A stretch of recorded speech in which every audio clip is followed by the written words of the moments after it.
सबै वेद शास्त्रहरू लेखे पछाडि अन्ततोगत्तो महर्षि वेदव्यासले भन्नुभयो कि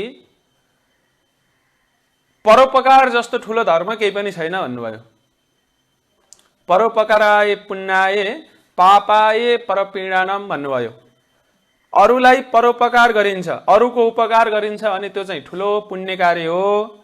अनि यदि अरूलाई दुःख दिइन्छ भने पछाडि, अरूलाई पीडा दिइन्छ भने पछाडि त्यो चाहिँ पाप कर्म हो।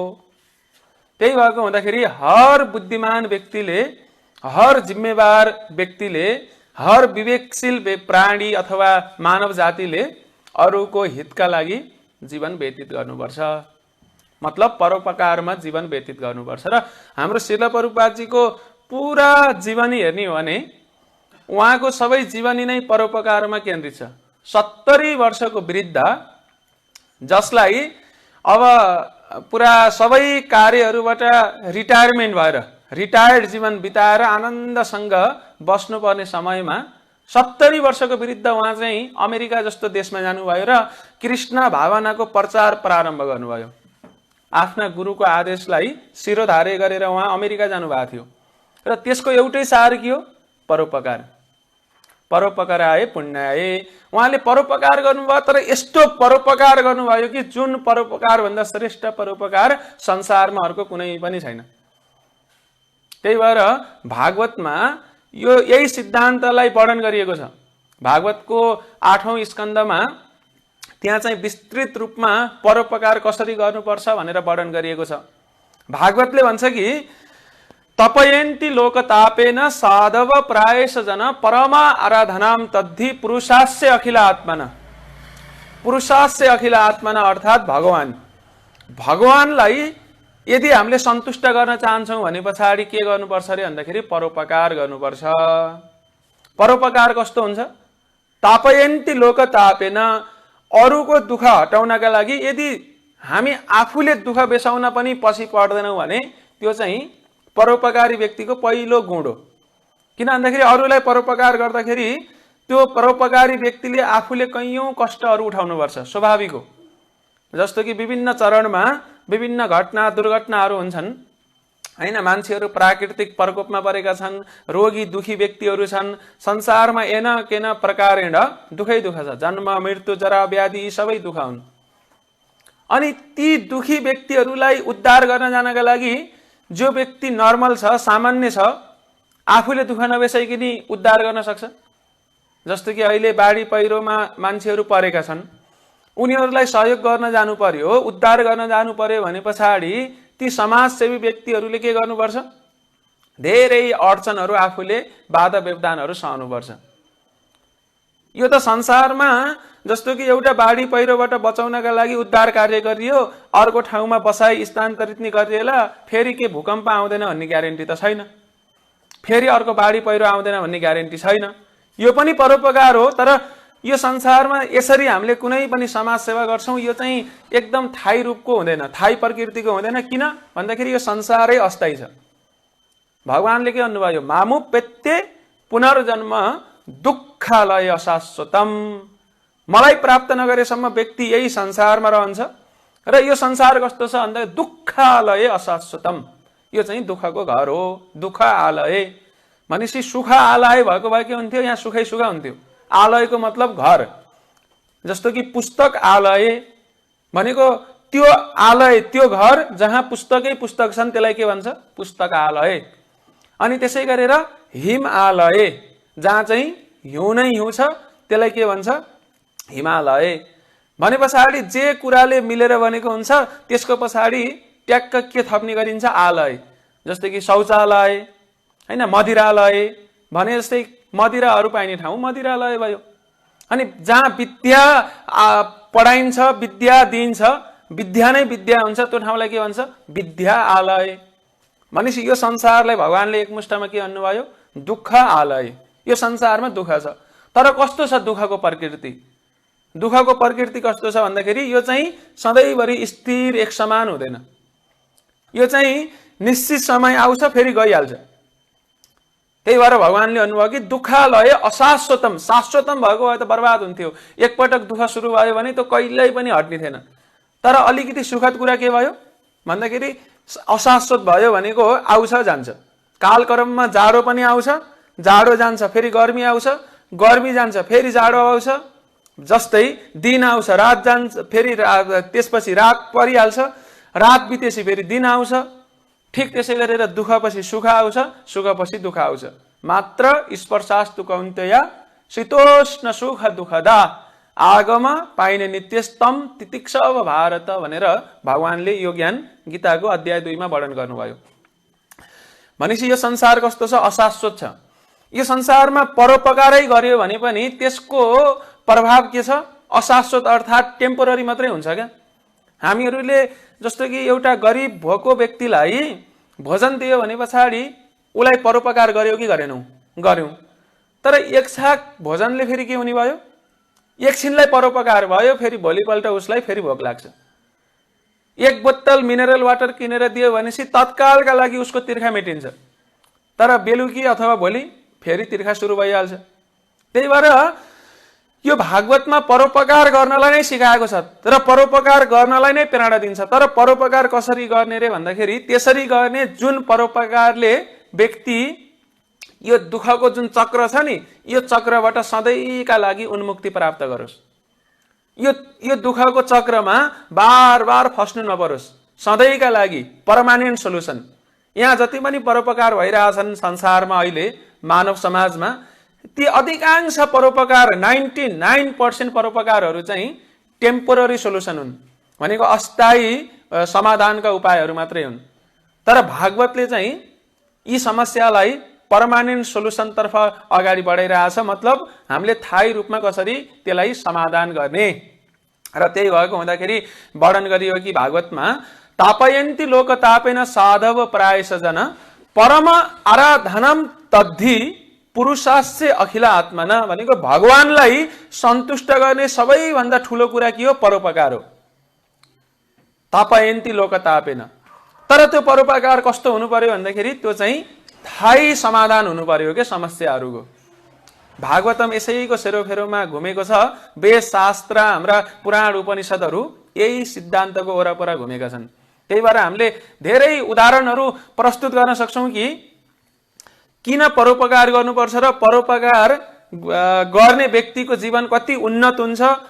ऊ चाहिँ बाहिर दुखी देखिए पनि भित्रबाट आत्मा सन्तुष्ट हुन्छ, आत्मैदेखि सन्तुष्ट हुन्छ। त्यही भएर हामी एनाकेना प्रकारेण के गर्नुपर्छ? परोपकारै गर्नुपर्छ। तर सम्भव छ भने हामी त्यो परोपकार गर्नुपर्छ जुन परोपकारले यो संसारको दुःख चक्रलाई सधैँका लागि नाश गर्न सकोस्। होइन भने सानोतिनो परोपकार पनि ठिकै छ। संसारमा होइन एक छाक मात्रै भए पनि भोजन दिन सकिन्छ भने नि नट ब्याड, त्यो नराम्रो त होइन। तर यदि उसलाई अब सधैँभरि यो भोक लाग्ने त प्रवृत्ति त सधैँ छ, सधैँभरि यो जन्म मृत्युको चक्र नै रोकियो भने पछाडि के हुन्छ? अब उसलाई अब भोग लगाउने प्रवृत्ति सिद्धियो, प्रवृत्ति सिद्धियो, टेम्पोररी सोलुसन नभएर त्यो पर्मानेन्ट सोलुसन भयो।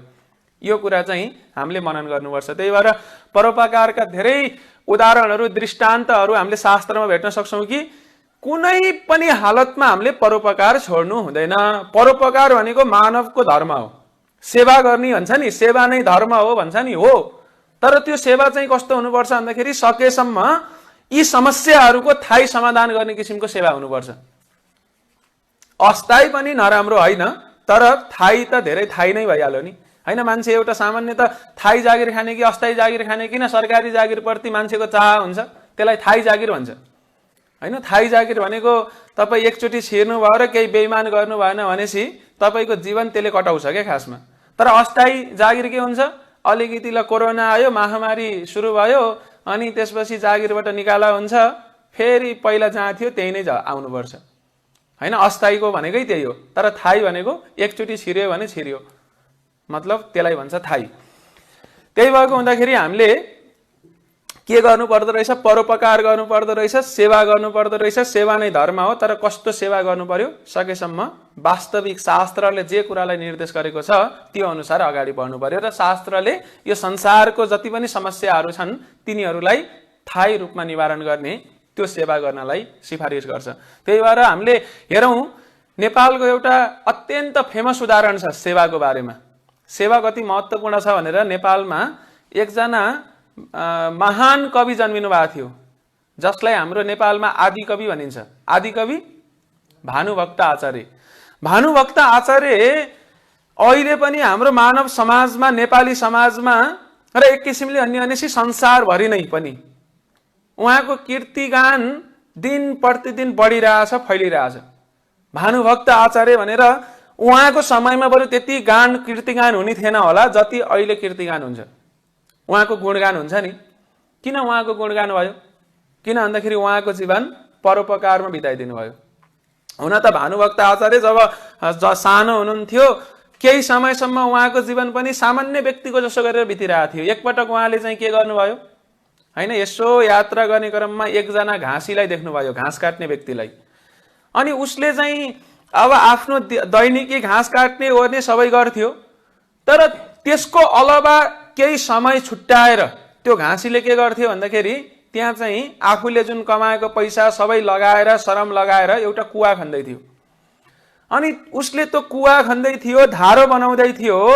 अनि त्यो देखे पछाडि भानुभक्त आचार्यले त्यो घाँसीलाई के सोध्नुहुन्छ, तपाईले यत्रो कुवा किन बनाउँदै हुनुहुन्छ, यो धारो किन बनाउँदै हुनुहुन्छ भने पछाडि ती घाँसीले के उत्तर दिन्छन्, समाजमा म यस्तो कार्य गर्न चाहन्छु जसले गर्दाखेरि अरूलाई फाइदा पुगोस्, अरूको उपकार होस्, परोपकार होस्, ताकि त्यो परोपकार सँगसँगै मेरो नाम पनि के होस्, अमर भएर रहिराखोस्। किन भन्दाखेरि अरू जे पनि काम मैले गरिरहेको छु मेरो मृत्युसँगै सबै सिद्धिएर जानेवाला छ। मैले यस्तो कार्य गर्न चाहन्छु समाजले सम्झिराखोस्, मतलब म समाजलाई परोपकार गर्न चाहन्छु भनेर जब ती घाँसीले भन्छन् दिव्य ज्ञान हृदय प्रकाशित, जब व्यक्तिलाई त दिव्य ज्ञान कहिलेकाहीँ यस्तो दिव्य ज्ञान प्राप्ति हुन्छ कि हृदय नै परिवर्तित हुन्छ। हामीहरू आजभोलि स्कुल कलेजमा धेरै शिक्षाहरू दिएको देख्छौँ, तर त्यो शिक्षाले परिवर्तन ल्याएको हुँदैन। एउटा शिक्षकले विद्यार्थीलाई के भनेर पढाउनुहुन्छ, जाँड रक्सी खानु हुँदैन भनेर पढाउने शिक्षकहरू धेरै हुनुहुन्छ, तर ती पढाउने मध्ये के सबैले जाँड रक्सी खानुहुन्न? पढाउनुहुन्छ जाँड रक्सी खानुहुन्न भनेर, तर धेरै शिक्षकहरू हामीले देखेका छौँ कि जो चाहिँ अब भट्टीतिर छिरेका अनि त्यस पछाडि दुईटा खुट्टाले उभिन नसकेर चारवटा खुट्टामा उभिएका र चारवटा खुट्टा पनि कहिलेकाहीँ चाहिँ त्यो भाँचिएर चाहिँ पुरा सशरीर उभिएका, सशरीर भुइँमा साष्टाङ्ग दण्डवत गरेका शिक्षकहरू धेरै देखिन्छन् उदाहरणहरू। भनेपछि ज्ञान त उनीहरूसँग छ नि, तर त्यो ज्ञानले अब विद्यार्थीमा परिवर्तन ल्याउनु पर्ने, जुन ज्ञानले आफैलाई परिवर्तित गरेका छैन अब विद्यार्थी परिवर्तित हुन्छन् त्यो ज्ञान लिएर। अब के उनीहरू अब कुला छोड्छन् त? आजभोलि त्यही भएर स्कुल कलेजमा जुन शिक्षा दिन्छ त्यो केवल एउटा फर्मालिटी, औपचारिकता निभाउनका लागि मात्र दिन्छ, आफूले अभ्यास गर्नका लागि आफूले अभ्यास गरेर दिँदैन। पहिला पहिला गुरुकुलमा धेरै पहिला प्राचीन कालमा व्यक्तिहरू किन एकदमै सच्चरित्रका हुन्थे, राम्रो उत्तम चरित्रका व्यक्तिहरू हुन्थे त्यहाँ पढ्ने चेलाचेलीहरू, एउटै कारणले, किन भन्दाखेरि त्यहाँ पढाउने गुरु, त्यहाँ पढाउने ऋषिमुनिहरू सच्चरित्रका थिए। एतेत आचरति श्रेष्ठ तत्तत् एवा तरोजन। उनीहरूले के गर्थे, जुन कुरा पढाउँथे त्यो कुरा आफ्नो आचरणबाट पनि देखाउँथे। त्यही भएको हुँदाखेरि आचरणबाट जब मान्छेले देखाउँछ नि अरूलाई गर्न धेरै सजिलो हुन्छ। भनेपछि त्यो ज्ञानले परिवर्तन ल्याउनुपर्छ क्या। Information information information but no transformation. आजभोलि के छ, इन्फर्मेसन धेरै छ तर ट्रान्सफर्मेसनै छैन। ज्ञानको जति पनि छ गुगलमा टाइप गर्यो भनेपछि ज्ञानका यी कति पुस्तक चाहियो, के कुरा जान्न पर्यो सबै ज्ञान छ, तर त्यो ज्ञानले मान्छेमा परिवर्तनै आएको छैन। मान्छे झन झन विकृत, झन झन असंस्कृत हुँदै गइरहेछ। अनि त्यसो हुँदाखेरि यो ज्ञानले परिवर्तन ल्याउनुपर्छ।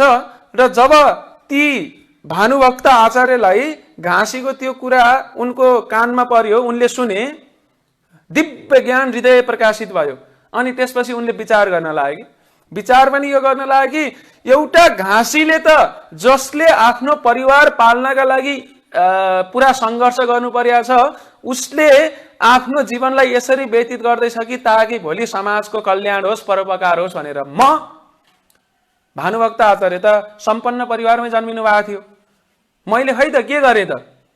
उहाँले पनि अर्को चौतारी पोखरी बनाउन सक्नुहुन्थ्यो, अथवा कोही दुखीलाई भोजन दिन सक्नुहुन्थ्यो, उहाँका मनमा यस्ता कुराहरू अनेक कुराहरू पक्कै पनि आयो होलान्, तर उहाँले सोच्नुभयो कि म त्यस्तो परोपकार गर्छु जसले वास्तवमा यो संसारमा वास्तविक परोपकारको काम गरोस्, भनेको यो संसारमा जति पनि मान्छेको दुःख छ त्यो दुःखलाई हटाउन सक्ने सामर्थ्य राखोस् भनेको कुरा बुझ्नुभयो नि। अनि त्यो सोच्दै जानुभयो र अन्ततोगत उहाँले चाहिँ के निष्कर्षमा पुग्नुभयो भन्दाखेरि मैले रामायण लेख्छु नेपाली भाषामा। किन रामायण लेख्न खोज्नुभयो? एउटै कारणले, किन रामायण यस्तो ग्रन्थ हो, यस्तो पुस्तक हो जुन रामायणले यदि हामीले त्यसलाई पढ्यौं, त्यसमाथि चिन्तन मनन गर्यौं भनेपछि यो संसारको जन्म मृत्युको चक्रलाई नै त्यसले नाश गरिदिन्छ। त्यही भएर उहाँले रामायण लेख्नुभयो र त्यो परोपकार हेर्नुस् त, त्यो परोपकार कति ठुलो परोपकार रहेछ। एउटा कुवा मात्र बनाएको भयो नि ठिक थियो, तर त्यो कुवा चाहिँ भानुभक्त आचार्य जन्मिएको करिब 200 वर्ष बढी भइसक्यो। 200 वर्षसम्म त्यो कुवा त रहिराख्ने थिएन, तर उहाँले यस्तो परोपकार गर्नुभयो, यस्तो हिसाबले आफ्नो बुद्धि प्रयोग गर्नुभयो कि त्यो बुद्धि यसरी प्रयोग गर्नुभयो, अन्ततोगत त्यो हेर्नुस् त रामायण जति पछाडि समय बग्दै जान्छ, बहँदै जान्छ, त्यति नै दिन प्रतिदिन के भइरहेछ, यसले चाहिँ मानव जगतलाई सही दिशामा केन्द्रित गरिरहेछ। यस्तो परोपकार गर्नुभयो। एउटा उदाहरण, 1 नम्बरको उदाहरण। हामी अर्को उदाहरण 2 नम्बरमा हेरौं। मैले धेरैचोटि भन्ने गर्छु कि नारद मुनि अथवा ठुला ठुला ऋषि मुनिहरूको जीवन परोपकारमा व्यतीत छ। नारद मुनि जहाँ जानुहुन्छ, जुन ठाउँमा जानुहुन्छ, उहाँले के गर्नुहुन्छ? परोपकारै गर्नुहुन्छ।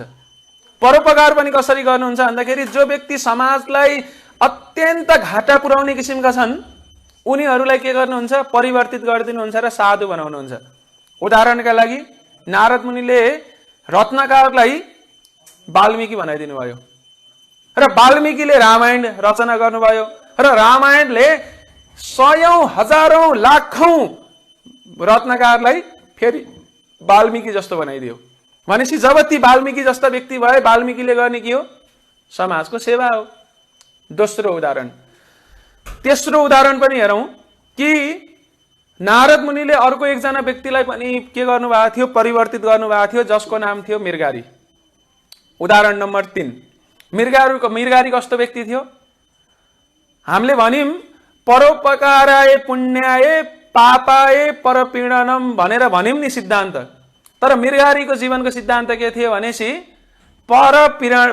यदि परपीडा गर्यो भने पछाडि पापाय परपीडनम भन्ने ठाउँमा आनन्दाय परपीडनम भन्ने सिद्धान्त उसको थियो।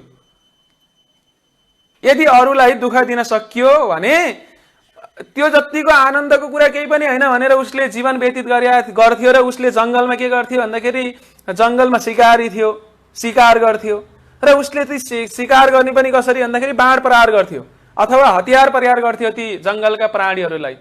अनि कसरी हतियार प्रयोग गर्थ्यो भन्दाखेरि हतियार प्रयोग गर्थ्यो, बाण हान्थ्यो, तर आधा मात्रै मार्ने क्या, अर्ध मृत जस्तो पार्दिने, भनेको पुरै नमार्ने, छटपटाई जब त्यो बाण प्रहार भए पछाडि ठाउँमै हान्दै हुने नि, यस्तो ठाउँमा बाण प्रहार गर्छु ताकि प्राण उडेर नि नजाओस् अनि त्यसपछि ऊ छटपटाउन नि नछोडोस् क्या। अनि उसलाई त्यो छटपटावट देखेर साह्रै आनन्द आउँथ्यो। नारद मुनि एकपटक के गर्नुभएको थियो, यता प्रयागतिर जाने क्रममा बाटो हुँदै जाँदाखेरि जंगल हुँदै जानु पर्यो। अनि जंगलमा उहाँले देख्नुहुन्छ मृग आदि मृत आदि जीवित जस्तो भएर छटपटाइरहेछ, रक्ताम्य छ। अनि अलि अगाडि जानुहुन्छ त्यहाँ चाहिँ बँदेलहरू अथवा भालुहरू पनि त्यसै गरेर रक्ताम्य छन् तर छटपटाइरहेछन्। अलि अगाडि जानुहुन्छ अरू प्राणीहरू, धेरै यस्ता प्राणीहरू, जंगलका प्राणीहरू आधा मृत आधा जीवित जस्तो छटपटाइरहेछन्। नारद मुनिले विचार गर्नुहुन्छ कसले यो दृष्टता गर्यो, यो पाप कसले गरिरहेछ? अनि खोज्दै जाँदा त त्यहाँ को छ? मृगारीलाई भेट्नुहुन्छ। मृगारीले अब नारद मुनिलाई देखेपछि स्वागत गर्छ। हे मुनिवर, हजुर यस्तो जंगलको बाटो कसरी आउनुभयो भन्दाखेरि नारद मुनि अब उहाँसँग वार्तालाप गर्न सुरु गर्नुहुन्छ। मृगारी, तिमीले हो यो गरेको? अर्धमृत छटपटाइराखेको यी प्राणीहरू तिमीले हो यसरी हतियार प्रयोग गरेको, आक्रमण गरेको भन्दाखेरि हो त। अनि पुरै मार्ने नै हो भने किन यसरी आधा मृत आधा जीवित जस्तो बनाएर राखिरहेछौ भन्दाखेरि मलाई त आनन्द आउँछ नि त्यो देखेर। जब मैले बाण प्रहार गर्छु अनि जब ती प्राणीहरू उफ्री उफ्री छटपटाउँछन् मलाई आनन्द आउँछ।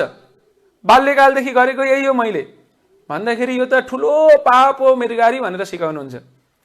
नारद मुनिले त्यसरी सिकाए पछाडि अन्तमा चाहिँ मृगारीले धेरै कुराहरू गर्छ, वार्तालाप गर्छ। अन्ततगत नारद मुनिले उसलाई एउटा यो ज्ञानको माध्यमबाट हृदय परिवर्तित गरिदिनुहुन्छ र यो कुरालाई विश्वस्त पार्नुहुन्छ कि अब मृगारी तिमीले यो हत्या हिंसा छोड्नुपर्छ। ऊ रेडी भयो। के गर्ने त भन्दाखेरि अब तिमी चाहिँ सबै कुरा छोडेर यो नदीको तटमा गएर के गर, आश्रम बनाऊ, श्रीमान श्रीमती त्यही भजन गरेर बस। अनि त्यसपछि मृगारीले भन्छ खाने के त त्यसरी, खानाका लागि यत्रो दुःख गरिरहेको छु भन्दाखेरि खानाको चिन्ता नगर, मैले व्यवस्था गरिदिन्छु। अब के भयो, त्यत्रो मृगारी अब जब भजन कुटीर बनाएर बसेको हल्ला पुगेपछि त वरपरका मान्छे त अब फलफुलहरू यता प्रसाद ल्याएर भेट्न जान लागे। अनि उसले त्यति मात्र स्वीकार गर्थ्यो जति आफूलाई आवश्यक थियो र त्यसपछि अरू सबै बाँकी एक्स्ट्रा जति पनि आयो त्यो चाहिँ के गर्थ्यो, अरूलाई बाँडिदिन्थ्यो। हेर्नुहोस्, अब अघि परपीडनमा आनन्द पाएको व्यक्ति अब चाहिँ परोपकारमा आनन्द पाउन लाग्यो।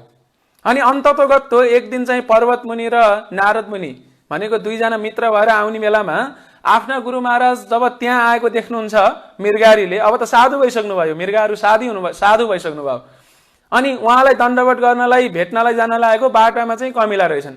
अनि उहाँ चाहिँ त्यो कमिलालाई तर्काई हिँड्न सुरु गर्नुहुन्छ कि कता कमिला मर्छन्, कता अरूलाई पीडा पुग्छ भनेर। अनि अन्ततोगत अब त्यो अलिकति दूरीमा भएका गुरुदेवसँग पुग्नलाई पनि धेरै समय लाग्छ। के गरेको मृगारी, किन यस्तो तिमी पुरा यताउता दायाँ बायाँ गर्दै हिँडेका छौ भन्दाखेरि गुरुदेव बाटाभरि कमिला छन्, कतै मर्छन् कि भनेर अरे। ए बाबा, त्यो मृगारी जसले चाहिँ पहिला लाखौं यी जीव जन्तुहरूलाई तडपाई मार्थ्यो, आज चाहिँ कमिलालाई मार्न डराइरहेछ। यो हो परोपकार। उदाहरण नम्बर 3। उदाहरण नम्बर 4, एकजना साधुको उदाहरण मैले जहिले पनि दिने गर्छु। साधु समुद्री तट हुँदै हिँड्दै हुनुहुन्थ्यो। समुद्रमा एउटा बिच्छी भनेको अर्धमृत जस्तै भनौँ, घाइते बिच्छी चाहिँ समुद्रमा देख्नुहुन्छ, जुन चाहिँ एकदमै त्यो पानीले गर्दाखेरि अतासिरहेको थियो। अनि ती साधुको मनमा साह्रै पीडा हुन्छ, दुःख हुन्छ। साधुले सोच्नुहुन्छ कि यो जुन बिच्छी छ, यो बिच्छी अहिले तडपिरहेछ, बिचरा यो पनि प्राणी हो। साधुको हृदय के हो भन्दाखेरि जो चाहिँ सबैलाई समभावले हेर्छ, कसैलाई भेदभाव गर्दैन, त्यो व्यक्ति साधु हो। मानव समाजमा भेदभावको कुरा छोडौं, तर प्राणीहरूलाई समेत जसले भेदभाव गरेर हेर्दैन त्यो व्यक्ति वास्तवमा साधु हो, वास्तवमा पण्डित हो। त्यही भएर गीतामा भगवानले वर्णन गर्नुभयो कि विद्या विनय सम्पन्ने ब्रह्मणे गवि हस्तिने सुनि चैव सोपाके च पण्डितः समदर्शिन। पण्डितले सबलाई समदर्शी भएर हेर्छ। किन सबै भगवानका सन्तान हुन्? फेरि समदर्शीको मतलब सबै एउटै बराबर हुन् भनेको नि होइन। सबैको आफ्नो आफ्नो महत्त्व छ भने हो क्या। किन कमिलाको आफ्नो महत्त्व छ, हात्तीको आफ्नो महत्त्व छ। तर कमिला र हात्ती फेरि के तुलना गर्ने भनेपछि वेट नाप्ने भने बराबर त होइन नि। विविधता छ, विविधता नभएको होइन संसारमा। हरेक व्यक्तिमा विविधता छ। म र हजुरमा विविधता छ। त्यही भएर मेरो नाक र हजुरको मुखै मिल्दैन, मेरो नाक मुख र हजुरको नाक मुख मिल्छ। संसारमा मान्छे आफूसँग मिल्ने अर्को यत्रा अरबौं मान्छे छन्, अर्को एकजना मान्छे छैन के जोसँग म ठ्याक्कै एक्ज्याक्टली 100% मिलौं। विविधता छ, यो साइन्टिफिक तथ्य हो। तर विविधताको मतलब यो होइन कि त्यसलाई चाहिँ मेरो महत्त्व अर्काको भन्दा कम्ती छ। सबैको आफ्नो महत्त्व छ। यसलाई भन्छ समानता। र यो कुरा चाहिँ गीतामा वर्णन गरिन्छ। त्यही भएर ती साधुले के गर्नुभयो भन्दाखेरि त्यो बिच्छीलाई पनि त्यही भगवानको सन्तान देख्नुभयो र उहाँलाई परोपकार गर्ने मन आयो। अनि उहाँले के गर्नुभयो, त्यो बिच्छी जो छटपटाइरहेको थियो, बिच्छीले त टोक्छ नि। अब वरपर केही थिएन साधन, हातमा यसो लिएर यता पानीबाट बाहिर जमिनमा राख्छु भनेर उचाल्न लागेको त त्यो बिच्छीले के गर्छ, डस दिन्छ। बिच्छीको डसाइ कति गाह्रो हुन्छ, कति कडा हुन्छ। एउटा बिच्छीले डस्यो भने मान्छे लगभग मूर्छित हुन्छ भन्छन्। त्यस्तो कडा उसले डस्छ, मतलब त्यति धेरै पीडा हुन्छ। तर जब ती बिच्छीले त्यो साधुको हातमा डस्यो के हुन्छ, डसे पछाडि रिफ्लेक्स एक्सन, हाम्रो शरीरले तत्काल प्रतिक्रिया दिन्छ, झट्ट तानिन्छ नि। साधुले नि त्यही गरे, झट्ट तान्दाखेरि के भयो, बिच्छी फेरि त्यही पानीमा खस्यो। फेरि उहाँले के गर्नुहुन्छ, डबल त्यसलाई उतार्नका लागि प्रयास गर्नुहुन्छ। फेरि त्यसै हुन्छ। 3, 4, 5 धेरैचोटि यस्तो भएपछि वरपर व्यक्तिहरूले हेरिरहेको थिए साधुलाई। साधुलाई गाली गर्न सुरु गर्छन्। साधु महाराज, साधुहरू त बुद्धिमान हुन्छन् भन्थे, हजुर त बुद्धिहीन हुनुहुँदो रहेछ। यो बिच्छीले चाहे तपाईँ 1000 चोटि यसलाई बचाउन खोज्नुहोस्, यसले आफ्नो स्वभाव छोड्नेवाला छैन। यसको स्वभावै डस्ने हो। तपाईँ 1000 चोटि प्रयास गरे नि त्यसै गरेर तपाईँलाई डस्छ, तपाईँ सफल हुनुहुन्न। यति कुरा पनि तपाईँले नबुझिया साधु भन्दाखेरि साधुले भन्नुहुन्छ मैले भली भाती बुझिया छु, बिच्छीले आफ्नो स्वभाव छोड्नेवाला छैन। बिच्छीले त स्वभाव छोड्दैन भने मैले स्वभाव छोडौँ? मेरो स्वभाव के? म साधुको स्वभाव परोपकार, अरूलाई उद्धार गर्ने मेरो स्वभाव। बिच्छीले आफ्नो स्वभाव छोड्या छैन, अब मैले आफ्नो स्वभाव छोडौँ त भनेर उत्तर दिन्छन् के ती साधुले। एक्जाम्पल नम्बर 4, उदाहरण नम्बर 4, परोपकार कस्तो हुनुपर्छ भनेर। र यसै गरेर परोपकार गर्दाखेरि आफूलाई सदैव फाइदै हुन्छ। फेरि जब हामी परोपकार गर्छौँ नि, आफ्नै लागि गर्यो भने यो दुईटा हातले हाम्रो मुख भरिने हो क्या। तर म चाहिँ अरू 20 जनाका लागि जीवन बाँचेँ भने 40 जनाको हात मेरो मुखमा आउँछ। मैले अरूलाई जति दिन्छु नि त्यसको कृतज्ञता मान्छेले फर्काउँछन्। ढिला चाँडो समयको कुरा मात्रै हो। म अरूका लागि जीवन व्यतीत गरेँ भने एक दिन उनीहरूलाई महसुस हुन्छ कि साँच्ची नै मैले पनि केही न केही फिर्ता दिनुपर्छ, केही न केही त्यो गुणको बदला के गर्नुपर्छ, गुणले तिर्नुपर्छ भन्ने हुन्छ। हुन त आजभोलि मान्छे गुणको बदला अवगुणले गरिरहेका हुन्छन्, तर यो कलियुग हो। तर प्रकृतिको नियम चाहिँ हामी जे दिन्छौँ त्यही पाउँछौँ, जे रोप्छौँ त्यही फल्छ। आँप रोप्यो भने आँपै फल्छ, स्याउ रोप्यो भने स्याउ नै फल्छ। तर समयको अन्तराल चाहिँ लाग्न सक्छ, कति समय पछाडि फल्ने हो भन्ने कुरा चाहिँ त्यसको अब हाम्रो हातमा छैन त्यो। त्यसो हुँदाखेरि हामीहरूले जहिले पनि यो कुरालाई बुझ्नुपर्छ कि हामी अरूका लागि पुण्य गर्यौँ भनेपछि हामीलाई घाटा हुनेवाला छैन। मान्छेले सोच्छन् कि मसँग भएको अलिकति खाजा म एक्लै खाएँ भने टन्न अगाउँछु जस्तो हुन्छ, तर अरूलाई दिनुहोस् त। 10 जना मान्छे छन् भने वरपर, फेरि 10 जनाले पनि आफ्नो खाजाको अलिअलि भाग बाँडेर के गर्छन् भन्दाखेरि मलाई फिर्ता दिन्छन्। एकपटक के भएछ भन्दाखेरि एकपटकको कुरा, 3 जना व्यक्ति रहेछन् साथीहरू, अनि उनीहरू एकदम भोकाएका रहेछन्। एउटा गाउँमा बास बस्न गएछन्।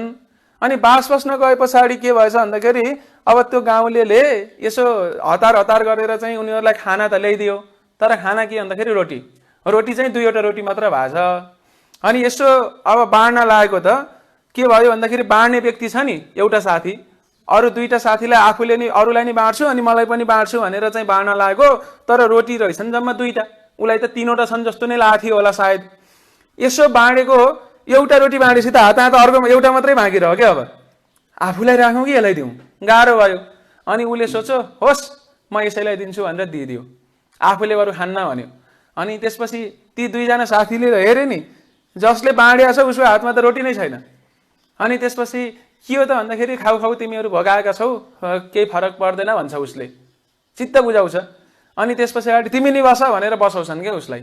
अनि त्यसपछि के हुन्छ भन्दाखेरि एउटाले आधी भाँचेर त्यसलाई दिन्छ, अर्काले नि आधी भाँचेर त्यसैलाई दिन्छ।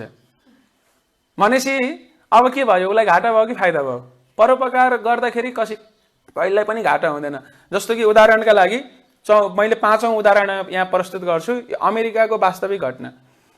एकपटक अमेरिकामा एउटा किसानले बेस्ट किसानको अवार्ड, बेस्ट फार्मर अवार्ड जित्यो। अनि अर्को साल पनि उसको जुन उब्जनी यस्तो राम्रो भयो कि बेस्ट अवार्डै जित्यो। तेस्रो चौथो वर्ष पनि उसले लगातार बेस्ट फार्मर्स अवार्ड अर्थात् सबैभन्दा सर्वोत्कृष्ट कृषक अवार्ड जिते पछाडि पत्रकारहरूले के छ त यसले अवार्ड जित्नुको रहस्य भनेर उसँग अन्तर्वार्ता लिन गए। अनि त्यस पछाडि त्यो किसानलाई, त्यो फार्मर किसानलाई चाहिँ उनीहरूले प्रश्न तेर्साउँछन्, माइक खडा गरे, तेर्साए कि हजुरले हर साल सर्वोत्कृष्ट किसानको अवार्ड जितिरहनु भएको छ, सम्मान जितिरहनु भएको छ, यसको राज रहस्य के हो भनिदिनुस्। अनि किसानले जे हो त्यही भनिदिन्छ, सबभन्दा मेरो राज के हो थाहा छ, मसँग बेस्ट क्वालिटी सिडहरू, सबभन्दा उत्कृष्ट गुणस्तरका बिउहरू छन्। अनि मैले के गरेर चाहिँ अवार्ड जित्छु त भन्दाखेरि बेस्ट क्वालिटीको बिउहरू त अरूले पनि जम्मा गरे हुन्छन् नि त, किन अरूले जितेनन् त भन्दाखेरि उसले भन्छ कि मेरो जुन बेस्ट क्वालिटीका बिउहरू छ नि, उच्च गुणस्तरका बिउहरू, मैले त्यो चाहिँ मेरा वरापरका छिमेकीहरूलाई नि बाँडिदिन्छु रे। त्यसो भएपछि त तपाईँको छिमेकीले जित्नु पर्ने, तपाईँले जित्नुहुन्छ कसरी भन्दाखेरि होइन होइन तपाईँले बुझ्नु भएन पत्रकार महोदय, रिपोर्टर महोदय। खासमा कुरा के हो भन्दाखेरि मेरो जुन ठाउँमा खेतबारी छ नि, मेरो खेतबारीको वरापरा अरू मेरा छिमेकीहरूको पनि खेतबारी छ। यदि मैले उनीहरूलाई उत्कृष्ट खालको गुणस्तरको बिउ दिइनँ भनेपछि के हुन्छ, उनीहरूले तल्लो स्तरको कमसल क्वालिटीको बिउहरू प्रयोग गर्छन्। अनि त्यसपछि के हुन्छ, त्यहाँ त हावाबाट यता र उता त के हुन्छ, आदान प्रदान त हुन्छ नि, त्यो पोलेनहरू होइन, त्यो बिउ बिजनहरू त के हुन्छ, त्यहाँका पुतलीहरूले चराचुरुङ्गीले उनीहरूको खेतबाट मेरो खेत पनि ल्याइदिन्छन्। अनि त्यसपछि के हुन्छ, मैले जति नै उत्कृष्ट क्वालिटीको बिउ रोपे भने फल के हुन्छ, त्यो चाहिँ घटेर गुणस्तर घटेर आउँछ। तर मैले छिमेकीलाई पनि उत्कृष्ट गुणस्तरका बिउहरू दिएपछि के हुन्छ, उनीहरू कहाँ उत्कृष्टै हुन्छ, त्यहाँबाट आउने मेरो कहाँ उत्कृष्टै हुने भयो। अनि अन्ततगत मेरोमा उत्कृष्ट उब्जनी हुन्छ अनि मैले अवार्ड जित्छु। यदि मैले मेरा लागि मात्र सोचेको भए नट पोसिबल, सम्भावनै हुने थिएन। त्यस पछाडि ती रिपोर्टरहरू चकित भएर फर्कन्छन्। परोपकारको पाँचौं उदाहरण, परोपकारको हामीले छैठौं उदाहरण पनि हेर्न सक्छौं कि एकपटक एउटा बच्चा समुद्री तट हुँदै हिँडिरहेको रहेछ बुवासँग। समुद्रको छालले चाहिँ हजारौं लाखौं माछाहरूलाई समुद्रको किनारमा फ्याँक्या रहेछ। माछा जब पानीबाट बाहिर निस्किन्छन् तडपी तडपी मर्छन्। त्यो देखे पछाडि त्यो बालक, उसको मन एकदम पग्लन्छ अनि उसले चाहिँ एउटा एउटा गरेर ती माछालाई पुनः पानीमै फर्काउँदै थियो, फ्याँक्दै थियो, राखिदिँदै थियो। बुवाले भन्नुहुन्छ, ए बाबु तैँले यसो गरेर कहिले माछालाई, सबै माछालाई उद्धार गर्न सक्छस्? यहाँ त धेरै माछाहरू छन्, लाखौं करोडौं माछा छन्, तैँले एउटा एउटा गरेर कतिवटा माछालाई फ्याँक्न सक्छस् छिन् भन्दाखेरि माछालाई नफ्याँक भन्दाखेरि त्यो बाबुले, बच्चाले के भन्छ बुवाले भन्दाखेरि, बुवा हजुरले भनेको सही हो, मैले 100% माछाहरूलाई कदापि समुद्रमा पठाउन सक्दिनँ, पानीमा राख्न सक्दिनँ, राइट। तर बुवा मैले जुन माछालाई पानीमा राख्छु नि, मैले 100% माछालाई बचाउन सक्दिनँ, तर जुन माछालाई मैले पानीमा राख्छु त्यसको 100% जीवन बचाइदिन सक्छु। 100% माछालाई बचाउन नसके नि 100% जीवन बच्यो नि जुन माछा पानीमा गयो। यसलाई भन्छ परोपकार। सबै दुखीलाई एकैचोटि हामीले उनीहरूको घाउमा मलमपट्टी लगाउन सक्दैनौँ, तर हामीसँग क्षमता त छ नि, मेरो वरपर भएका 1 जना 2 जना 10 जना जतिजना छन् उनीहरूलाई मलमपट्टी लगाउने मसँग क्षमता छ। हो मैले गर्ने त्यसै गरेर हो। र सबैजनाले यसरी सोच्ने भने संसारमा सबैको मलमपट्टी भइहाल्छ, सबैको घाउमा मलमपट्टी लाग्छ। यो हो परोपकारको सिद्धान्त। Example number 6। अर्को एक्जाम्पल लिउँ भागवतमा, जहाँ चाहिँ भागवतमा शिवजीको उदाहरण आउँछ। शिवजीले त्यो समुद्र मन्थन भयो। समुद्र मन्थन कसका लागि वर्णन गरिएको थियो भन्दाखेरि देवता र दानव बीचमा अमृत उत्पादनका लागि, अमृत प्राप्ति गर्नका लागि भनेर समुद्र मन्थन भएको थियो, ठुलो मन्थन। अनि त्यस पछाडि समुद्र मन्थन गर्ने क्रममा सुरुमा अमृत आएन, कालकुट विष आयो, जसले संसार भस्म गर्ने त्यस्तो शक्ति राख्थ्यो। जब त्यो विष आयो नि सबै व्यक्तिहरूले के गरे, सबै मान्छे त स्वार्थी थिए हैन, देवी देवता दानव स्वार्थी थिए। अमृत भएको भए खुसाखुस गर्ने, विष भए पछाडि अब उनीहरू तर्किन लागे। अब के गर्ने, त्यो विषले त अब संसार भस्म गर्ने स्थिति देखिए पछाडि भगवानले के उपदेश दिनुहुन्छ भन्दाखेरि ल शिवजीकोमा जानुपर्छ। किन भन्दाखेरि शिवजी संसारमा 1 नम्बर परोपकारी व्यक्ति हुनुहुन्छ। शिवजी के गर्नुभयो, जब उहाँ जानुभयो देवी देवताहरू सबै त्यो प्रस्ताव लिएर शिवजीले के गर्नुहुन्छ, त्यो विष सबै लिएर उहाँले चाहिँ खाइदिनुहुन्छ क्या, ग्रहण गरिदिनुहुन्छ। यति गाह्रो हुन्छ शिवजीलाई कि उहाँको घाँटी पोलेर हैन, घाँटी नै अब निलो हुन्छ। देवी पार्वतीले तल जानै दिनु हुँदैन, किन तल गएपछि सबै शरीरमा असर गर्छ भनेर। त्यो उपरान्त शिवजीको नाम के हुन्छ, नीलकण्ठ। भने पछाडि त्यही सन्दर्भमा यो तपयन्ती लोकतापेन साधव प्रायश जन परम आराधनम तद्धि पुरुषास्य अखिल आत्मन भन्ने श्लोक त्यो सन्दर्भमा आएको। सबभन्दा भगवानलाई मनपर्ने अरूको कल्याण गर्दाखेरि, परोपकार गर्दाखेरि। शिवजी कस्तो हुनुहुँदो रहेछ, 1 नम्बरको परोपकारी। 1 नम्बरमा शिवजी जतिको परोपकारी व्यक्ति अर्को कोही पनि छैन, भन्न पनि सकिन्छ। त्यस्तो महान व्यक्तित्व हुनुहुन्छ शिवजी। हैन भगवान शिवजी। कतिौं नम्बरको उदाहरण भयो यो? 7औं नम्बरको उदाहरण। 8औं नम्बरको उदाहरण पनि हामीले पेश गर्न सक्छौं कि एकजना शिवजी महाराज भन्ने हुनुहुन्थ्यो हैन। त्यो शिवजी महाराज निकै प्रख्यात हुनुहुन्थ्यो। एकपटक शिवजी महाराज चाहिँ जंगलमा के गर्दै हुनुहुन्थ्यो, आफ्ना सेना सहित जंगलमा यसो यात्रा गर्दै हुनुहुन्थ्यो।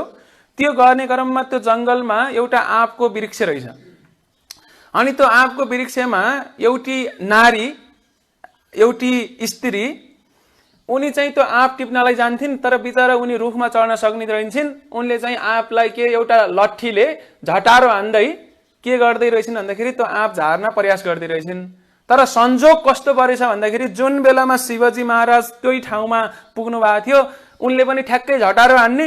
त्यो झटारो हानेको चाहिँ अब त्यो आँपलाई नलाएर फनफन घुम्दै घुम्दै कहाँ गएछ, शिवजी महाराजले लागेको मुकुटमा परेछ। के भयो, मुकुट त अब के भयो, भुइँमा खस्यो कि खसेन?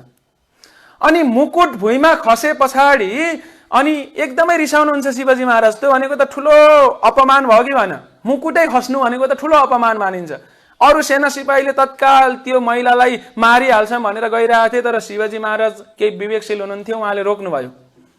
अनि आज यसलाई नमार, यसलाई चाहिँ अदालतमा ल्याउनु, कोर्टमा ल्याउनु। भोलि नै यसले किन यसरी मलाई यत्रो गरी हैन, यत्रो मुकुट झार्दी, भोलि नै त्यहाँ हामीले के गरौँला, इजलास गरौँला, छलफल गरौँला भनेर भनेपछि भोलिपल्ट के भयो, तिथिमिति तोकियो, तारिख सुरु भयो। अनि ती नारी आइन्। नारी आएर उनलाई चाहिँ शिवजी महाराजले सोध्नुभयो, तपाईले किन मलाई यत्रो मुकुट झार्दिनु भयो लट्ठीले हानेर? मैले हजुरको के बिगारेको थिएँ, के अपराध गरेको थिएँ भन्दाखेरि नारीले जियो त्यही भन्छन्, महाराज मैले हजुरलाई हानेकै होइन, देखेकै थिएन। त्यो जंगलमा तपाईँ जुन बाटो हुँदै हिँड्नु भएको थियो त्यहाँ त आँपको वृक्ष थियो। म त सधैँ गएर त्यो आँप झार्नका लागि रुखमा चढ्न सक्दिनँ। मैले आँपको रुखमा झटारो हान्छु। जब मैले आँपको रुखमा झटारो हान्छु, झटारो हान्दाखेरि के हुन्छ भन्दाखेरि यदि त्यो आँपको रुखमा लायो भने पछाडि त्यहाँबाट आँप खस्छ। त्यही आँप लिएर मैले मेरो परिवार बालबच्चालाई पालिरहेको छु। त्यसका लागि हानेको। आज रुखमा हान्दाखेरि त्यो झटारो रुखमा नलाएर अब तपाईँलाई आयो त, मेरो के दोष भनेपछि शिवजी महाराजले सोच्नुभयो, ए कुरा यस्तो पो रहेछ, गल्ती रहन्छ नि त उसको। त्यस पछाडि शिवजी महाराजले विचार गर्न लाउनु भयो, एउटा वृक्ष जतिको पनि रहन्छु म, खुब ठुलो महाराज, यत्रो मानव भनेर मलाई खुब अहम छ, तर मेरो महानता त एउटा सामान्य वृक्ष जतिको नि रहन्छ। त्यो वृक्षले झटारो खाँदाखेरि के गरिरहेछ, खाइरहेछ, पीडा पाइरहेछ, तर दिइरहेछ फल। आफूले पीडा पाउँछ तर फल दिन्छ। त्यो वृक्ष जतिको महान पनि रहन्छु भन्ने महसुस भएपछि तत्काल त्यो नारीलाई के भन्नुहुन्छ भन्दाखेरि, ल नारी, तिमीलाई म यति लाख इनाम दिइदिएँ, किन तिम्रो गरिबी रहेछ, तिमीलाई म यति आना अथवा यति रोपनी जग्गा दिन्छु भनेर जग्गा पनि छुट्याइदिन्छन्, र त्यो जग्गामा लाउनका लागि आँप रोप्नका लागि बिउ पनि दिन्छु भन्छन्। अनि त्यसपछि उनले आँपका बिउ रोप्छिन् र त्यहाँ चाहिँ अनेक सयौं आँपका वृक्षहरू फल्छन्, र अब उनलाई चाहिने भन्दा बढी आँप त्यहाँ फल्न सुरु हुन्छन्। उनले बेच्न पनि सुरु गर्छिन्। भनेपछि यो कथाबाट हामीले के देख्न सक्छौँ भनेपछि शिवजी महाराज लास्टमा चाहिँ परोपकारै सबैभन्दा ठुलो कुरा हैछ भन्ने निष्कर्षमा पुग्नुभयो। भने पछाडि त्यो निष्कर्ष चाहिँ उहाँलाई कसले दियो भन्दाखेरि एउटा वृक्षबाट, त्यो सन्देश वृक्षबाट पाउनुभयो। यसरी हामीले उदाहरण नम्बर 8 पनि चर्चा गर्यौं।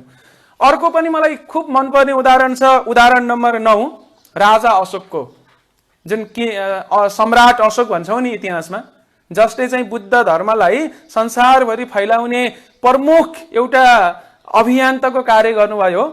अशोक पछाडि नै बुद्धको जुन धर्म छ भनौं, बुद्धका जति पनि उपदेशहरू छन् संसारभरि फैलेका हुन्। बुद्धको पालामा खासै फैलेका थिएनन्। कसरी चाहिँ अशोकले फैलाए त, कसरी उनी बुद्धका उपदेशप्रति यत्रो आकर्षित भए भन्दाखेरि एकपटक एउटा ठुलो युद्ध भएको थियो, जुन युद्धमा चाहिँ एकदमै सयौं हजारौं लाखौं योद्धाहरू मारिएका थिए। उहाँका पनि धेरै योद्धाहरू मारिएका थिए। अनि त्यो युद्ध मारिए पछाडि निकै दुखी हुनुहुन्थ्यो राजा अशोक, सम्राट अशोक। र एक समय चाहिँ बेलुकीको समयमा कोही पनि नभएको बेलामा युद्ध मैदानमा चाहिँ यसो हेर्न गएको एकजना व्यक्तिले चाहिँ, एकजना मात्र व्यक्ति थिए त्यो युद्ध मैदानमा, जसले चाहिँ जो जीवित व्यक्ति क्या, हिँडिराखेका व्यक्ति, उनी चाहिँ हरेक व्यक्ति जो अहिले लम्पसार परिरहेछन्, कोही मरेका छन्, कोही घाइते छन्, अनि उनीहरूको नजिक गएर को मृत छ को घाइते छ भनेर के गर्थे भन्दाखेरि जो पनि जीवित छ उसलाई चाहिँ पानी लगायतका कुराहरू दिन्थे ताकि उसको प्राण बचाउनका लागि भनेर। अनि त्यो गरेको देखे पछाडि अनि त्यस पछाडि अशोकले गएर ती व्यक्तिलाई सोध्छन्, तपाईँ को हुनुहुन्छ, तपाईँ किन यस्तो गर्दै हुनुहुन्छ भन्दाखेरि उनले आफ्नो परिचय के भन्छन्, म चाहिँ बुद्धको शिष्य हो, म चाहिँ बुद्धको अनुयायी हो, मैले यो बुद्धका उपदेशहरू पालना गरेर यो गरिरहेको छु भनेपछि राजा सम्राट अशोकलाई के लाग्छ भनेपछि ए बुद्धको धर्मले यस्तो सिकाउँछ, ल ठिक छ, त्यसो भने म पनि बुद्धको अनुयायी। अनि उनी चाहिँ के हुन्छन्, बुद्धको अनुयायी हुन्छन् र संसारभरि बुद्धका सन्देश प्रचार गर्न सुरु गर्छन्। हेर्नुहोस् त, त्यहाँ पनि त्यो उनको जीवनमा टर्निङ पोइन्ट केले ल्याएको रहेछ, केले ल्याएको रहेछ भन्दाखेरि परोपकारले ल्याएको रहेछ। र हामी यस्ता उदाहरणहरू त अरू धेरै उदाहरणहरू प्रस्तुत गर्न सक्छौँ, तर समयको अभावले सबै कुराहरू चर्चा गर्न त गाह्रो छ। र म अन्तिम उदाहरण चाहिँ यहाँ पेश गर्छु कि एकजना व्यक्ति धनी बाको एउटा छोरो रहेछ जो चाहिँ मेलामा आउँदाखेरि, बजारमा मेलामा आउँदाखेरि हराएछ। सानो छोरा, कहिलेकाहीँ हामीले हातमा बच्चाहरूलाई समाउँदा समाउँदै लाखौँ व्यक्तिको भिडमा हराइहाल्छ नि होइन, यताउता बच्चाहरू चकचके हुन्छन्, हराउँछ। त्यसै गरेर त्यो बच्चा पनि मेलामा आएपछि हराएछ, सानै थियो, 2-3 वर्ष 4 वर्षको थियो। अनि त्यस पछाडि हराएपछि खोज्न प्रयास गर्नुसम्म गरे, तर अन्ततगत त्यो हराएरै छोड्यो। केही सिप्न लागेपछि ती बुवा आफ्नै गाउँमा फर्किए र त्यसको केही महिनापछि 2-4 महिना पछाडि त्यो गाउँको एकजना छिमेकी भला आदमी चाहिँ बजारमा आउने बेलामा उनले बजारको सडकको पेटीमा एकजना बालक चाहिँ एकदम भिख मगन्ते भएर शरीरभरि घाउ खटिरा मात्र छन्, कपडा पनि झात्रे झुम्रे चेत्तिएको लागेको छ, साह्रै फोहोरी छ, साह्रै दुखी छ, सिगान मुखभरि लटपटिएको छ। त्यो देखे पछाडि यसो घोरेर हेर्नुहुन्छ त यो त चिनिया जस्तो पो छ त सक्कल। नजिकै गएर हेरेको त ए हाम्रो फलानो गाउँको दाईको छोरा हराएको थियो, यहाँ पो रहेछ, उहाँले चिन्नुभयो। अनि उहाँको मनमा चाहिँ परोपकार गर्ने भावना आयो क्या। अनि बिचरा हेर्नुहोस् भोको छ, उहाँले सोच्नुभयो यसलाई भोजन दिनुपर्छ, नजिकैबाट बिस्कुटहरू अथवा केही खाजाहरू मैले किनेर दिन्छु भन्ने पनि भयो। पानी पनि छैन बिचरा, प्यासले अब पानी खान पाएको छैन, तडपिया छ। त्यो पनि के गर्नुभयो, सोच्नुभयो। अनि त्यसपछि मेडिकल्ली उपचार पनि गर्नुपर्नेछ, किन घाउ खटिरहेछन्, ज्वरो पनि आइरहेछ, यो गरौँ कि पहिला भन्ने नि भयो। अनि त्यसपछि यताउता भएभरका कुराहरू गर्नुभयो, सोच्नुभयो, तर चाहिँ फोन निकाल्नु भयो र टुटटुट लास्टमा चाहिँ उहाँले यो कुरा म गर्दिनँ भनेर फोन निकाल्नु भयो, फोन हान्नुभयो कसलाई, त्यही गाउँको दाइलाई, भनेको उसको बुवालाई। ए दाई तिम्रो छोरा त यहाँ रहेछ त, मैले भेट्टाएँ, यो त पुरा सडक पेटीमा छ, खुरुक्कै आउनुहोस्। अब के गरिदियो, उसले बुवासँग फर्काइदियो र त्यतिन्जेलसम्म उसलाई चाहिने अलिकति खाना पनि दियो, पानी पनि दियो। अनि त्यसपछि बुवाको जिम्मामा लगाइदियो। हेर्नुहोस् त, यहाँ चाहिँ परोपकारको यो दृष्टान्त हो वास्तवमा, परोपकार कसरी गर्ने भनेर। ती भलाआदमी मान्छेले परोपकार गर्ने धेरै उपाय थिए। एउटा चाहिँ टेम्पोररी क्षणिक उपाय, अर्को चाहिँ थाई पर्मानेन्ट उपाय। क्षणिक उपाय के हो भन्दाखेरि ए यो गाउँको चिनेको त हो, ठिकै छ, यसलाई भोक लागेको रहेछ, म चाहिँ 2 साग पुग्ने गरेर यसलाई म भोजनको व्यवस्था गरिदिन्छु भनेर उनी हिँड्न सक्थे। तर त्यो वास्तविक परोपकार हुन्थ्यो केही परोपकार, तर वास्तविक थाई समाधान हुने थिएन। किन, पर्सिबाट त फेरि उसलाई भोक लाउन सुरु गरिहाल्थ्यो। 2 बोतल मिनरल वाटर किनेर थाई रूपमा समाधान हुने थिएन, अथवा एकचोटि औषधि उपचार गरिदिएर कपडा एकचोटि किनिदिएर थाई हुने थिएन। र आजभोलि समाजसेवा गर्ने व्यक्तिहरू अधिकांशले यस्तै तरिकाले मात्र गरिरहेछन्, यसो सेल्फी लिनका लागि। जब जब प्रकोपहरू पर्छ त्यही सेल्फी खिच्नका लागि मान्छेहरू बढी दौडधुप छ। अनि 2 रुपियाँ यसो त्यो भिख मगन्तेको होइन, एउटा भिखारीको उसमा माग्नेको टोकरीमा अथवा भाँडोमा खसाएर अगाडिपट्टि मोबाइलबाट चाहिँ ए यता हेर भनेर चाहिँ सेल्फी खिचेर फेसबुकमा अपलोड गर्ने चलन धेरै छ। यस्तो चलन भनेको त्यही 1 छाक भोजन दिने, अनि त्यस पछाडि के हुन्छ, तिललाई पहाड बनाएर चाहिँ फेसबुकमा म जतिको महान समाजसेवी कोही छैन, परोपकारी कोही छैन भनेर देखाउने चलन पनि छ। तर ती भलाआदमी चाहिँ वास्तविक भलाआदमी थिए। किन भन्दाखेरि वास्तविक भलाआदमी यही मानेमा थिए कि उनले चाहिँ त्यो बच्चालाई उसको बुवासँग फर्काइदिए, उसका समस्याहरू अब भोजनका प्यासका सबै समस्या सधैँलाई समाधान भयो कि भएनन्, कमसेकम जीवनकालका लागि। तर शास्त्र यो भन्दा पनि माथि जान्छ। शास्त्रले भन्छ कि हाम्रो बुवा, यो शरीरका बुवा त हामीसँग हुनुहुन्छ, देखिनुहुन्छ, आमा पनि हुनुहुन्छ, तर हामी त शरीर होइनौँ, जन्मान्तरदेखि एउटादेखि अर्को शरीर, अर्कोदेखि अर्को शरीरमा यात्रा गरिरहेछौँ। देहिनो स्मिन् यथा देहे कौमारम यौवनम जरा तथा देहान्तर प्राप्तिर धीरज तत्र न मुह्यति। शरीर परिवर्तित छ, यो शरीरको अवधि सिद्धिएपछि अर्को शरीर फेरि प्रवेश गर्नै पर्छ। फेरि अर्को शरीरमा कुकुर बिरालो केसको शरीरमा प्रवेश गर्ने हो, चक्र त चलेको चलै छ। र हरेक शरीरमा मेरो एउटा एउटा बुवा आमा हुनुहुन्छ नै, तर संसारको परम बुवा परम आमाको हुनुहुन्छ। त्वमेव माता च पिता त्वमेव बन्धु स सखा त्वमेव। त्यसो हुँदाखेरि यो भगवत गीतामा 14:4 भगवानले वर्णन गर्नुभयो कि हरेक प्राणीका पिता मै हुँ, म नै सबै प्राणीको पिता हुँ भनेर भगवानले वर्णन गर्नुभयो। सर्वयोनिषु कौन्तेय अहम बीज प्रदपिता। सब प्राणीको पिता वास्तविक पिता म हो भगवानले भन्नुभयो। संसारमा व्यक्तिले किन दुःख पाएका छन् भन्दाखेरि त्यो हराएको छोराले पिताबाट जति ऊ टाढिन्छ त्यति दुःख पाउँछ नि। हुन त ऊ धनी भएको छोरा हो, तर अब के गर्ने, अब सडकमा आएर एउटा सडक बालक जस्तो बालिका जस्तो भएर हिँड्दाखेरि त दुःख पाउनु स्वाभाविक हो। अहिले संसारमा जति पनि जीवहरू छन् शास्त्रको हिसाबले सडक बाल बालिकाहरू हौँ हामी। त्यही भएर घाउ खटिरा जन्म मृत्यु जरा व्याधि सबै छन् त्यो बालकको जस्तै गरेर। र यो समस्या तब मात्रै समाधान हुन्छ जब हामी बुवासँग फर्किन्छौँ। अनि बुवासँग फर्के पछाडि हाम्रो बुवा को हुनुहुन्छ? कृष्ण। पितामहस्य जगत माता दाता पितामह अहम सर्वस्य प्रभवो मत्तम सर्व प्रवर्तते। भगवानले त्यही भन्नुहुन्छ, पितामहस्य जगत माता दाता पितामह भनेपछि संसारमा शास्त्रको दृष्टिकोणबाट व्यक्ति किन दुखी छ भन्दाखेरि त्यो पितालाई भुलेको भएर, त्यो पिताको घरमा नफर्केको भएर। त्यो आफ्नै घर हो नि त वास्तवमा। त्यो घर छोडेको हुँदाखेरि त्यो घर के हो? वैकुण्ठ अर्थात् गोलोक वृन्दावन। वैकुण्ठ, कुण्ठको मतलब हुन्छ चिन्ता, कुण्ठा, डर, त्रास, यी सबै कुराहरूलाई कुण्ठ शब्दले सम्बोधन गर्छ। वैकुण्ठ निराशा होइन, चिन्ता। अनि त्यो संसार कस्तो छ? चिन्ता रहित छ, दुःख रहित छ, आनन्दमय छ, सच्चिदानन्दमय छ। त्यो हाम्रो घर हो।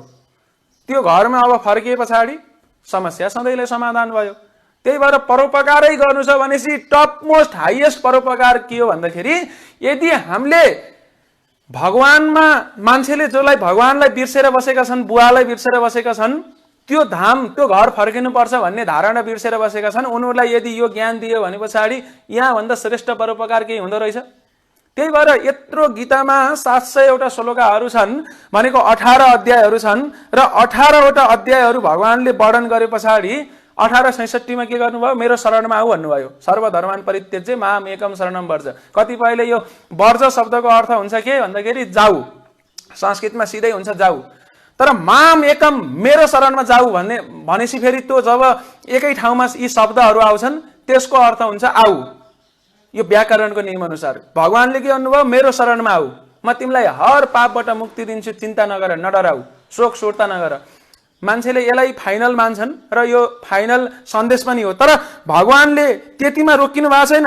भगवत गीतामा 1866 पछाडि पनि भगवानका बाणीहरू छन् र भगवानले त्यस पछाडिका श्लोकमा भन्नुहुन्छ कि ये इदम परम गुह्यम मद्भक्त अभिधास्यति भक्तिमयी परम कृत्वा मामेव यशस्वी असंशय। भगवानले भन्नुहुन्छ कि जसले यो ज्ञान भगवत भक्तिको ज्ञान मेरा भक्तहरूलाई दिन्छ, वितरण गर्छ, यो ज्ञान त्यो जतिको प्रिय मेरा लागि कोही पनि छैन, कोही पनि हुनेवाला छैन, सबभन्दा ठुलो त्यही हो भन्नुहुन्छ। ये इदम परम गुह्य मद्भक्त अभिषेक। यो परम गुह्य ज्ञान जसले वितरण गर्छ त्यो 1 नम्बरको समाजसेवी हो, परोपकारी अरे। त्यही भएर प्रभुपादजीले के गर्नुभयो भन्दाखेरि सबै कार्य गर्नुभयो। इस्कनमा हेर्नुहोस् त दैनिक रूपमा करिब करोड व्यक्तिलाई निशुल्क भोजन वितरण पनि हुन्छ, प्रसाद। हामी पानी वितरण गर्छौँ, शिक्षा वितरण गर्छौँ, सबै कुराहरू दिन्छौँ र अधिकांश हाम्रा निशुल्कै हुन्छन्। प्रभुपादजीको सिस्टम हो यो। तर सबभन्दा महत्त्वपूर्ण कार्य के हो? हाम्रो प्रचार, भगवानको ज्ञान मान्छेलाई दिने, केही भेदभाव नगरिकन दिने, सबैलाई समान भावमा दिने। किन भन्दाखेरि यो चाहिँ वास्तविक परोपकार हो।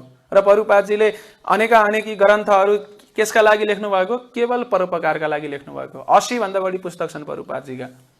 त्यही भएर हामीहरूले यी पढ्नुपर्छ र अरूलाई पनि यो ज्ञान दिन प्रयास गर्नुपर्छ। अब जस चाहिँ अब यो दिनी पनि कस्तो हुन्छ भनेपछि 2 किसिमका व्यक्तिहरू भेटिन्छन्। एउटा चाहिँ काँचो दाउरा जस्ता, अर्को चाहिँ सुकेका दाउरा जस्ता। काँचो दाउरालाई आगो लाउन लायो भनेपछि के हुन्छ? झन् पुत्ताउँछ, समस्याहरू खडा गर्छन्। तर सुकेको दाउरालाई यसो सलाई मार्ची पारेर लायो भने आगो बल्छ। त्यही भएर हामी चाहिँ we are not here to make uninterested people interested, we are here to find who is interested. हामी अनिश्चित व्यक्तिलाई इच्छुक बनाउने हाम्रो कुनै पनि केही छैन, सोचाइ छैन अहिलेलाई। किन? त्यो हाम्रो अलिकति दायराभन्दा टाढाको कुरा पर्यो। तर धेरै मान्छेहरू चाहिँ यो ज्ञानको अभावले छटपटाएका छन् र यो ज्ञान प्रतीक्षा गरेर बसेका छन्। हामीहरू त्यही भएर धेरैभन्दा धेरै प्रचार गर्नुपर्छ। र प्रभुपादजीले के भन्नुभयो? Preaching is the essence. प्रचार नै सार हो। किन भन्दाखेरि प्रचार भनेको परोपकार हो। परोपकार जतिको ठुलो धर्म केही पनि छैन। जब हामी प्रचार गर्छौँ, व्यक्ति चाहिँ यो जन्म मृत्युको चक्रबाट भगवत धामतर्फ आकृष्ट हुन्छ, त्यतातिर फर्कन्छ। त्यहाँ जतिको ठुलो परोपकार केही भएन नि त। त्यही भएर शास्त्रमा वर्णन गरिएको तथ्य परोपकाराय पुण्याय हैन पापाय परपीडनम भन्ने कुरा एकदमै जायज हो। यो एकदम ठुलो सिद्धान्त हो।